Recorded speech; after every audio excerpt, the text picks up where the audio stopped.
School को नहीं लेके जाना। उधर जाके करना क्या है तुमने? क्या करना क्या है तुमने उधर जाके? बताओ ना, उधर जाके क्या करना है तुमने? मैंने को नहीं लेके जाना। परे हो जा, परे हो जा, परे हो जा, परे हो जा। मैंने नहीं लेके जाना। तू अभी छोटा है, तू अभी छोटा है ना। मैंने अभी को नहीं लेके जाना। परे हो जा, परे हो जा। उधर जाके करना क्या है तुमने? और यार तुमने उधर जाके करना क्या? पहले ये बात बताओ।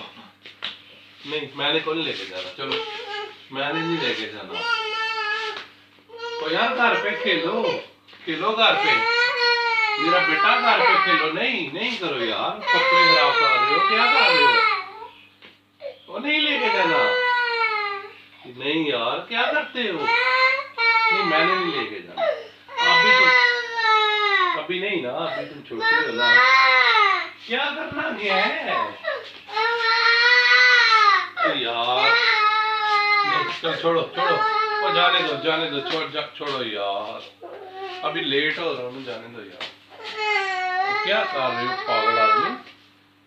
चलो छोड़ो, मैं लेके जाता हूँ। चलो चलो, छोड़ो छोड़ो छोड़ो छोड़ो छोड़ो, चलो मैं लेके जाता हूँ ना, मैं लेके जाता हूँ। चलो मैं लेके जाता हूँ ना।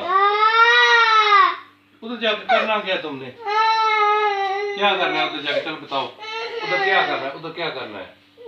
क्या करना है? चलो बताओ, उधर जाके करना क्या है स्कूल में? बताओ ना, क्या करना है स्कूल में? क्या करना? पढ़ना है? क्या पढ़ोगे? चलो बताओ, क्या पढ़ोगे? अलिफ बा पढ़ना है। अलिफ बा 1 2 3 नहीं पढ़नी? पढ़ोगे? शरारतें करोगे उधर? आराम से बैठोगे? आराम से बैठोगे? आराम से बैठोगे? चलो ठीक है, सही है। चलो बताओ कि अगर तुम 2 3 क्वेश्चन के आंसर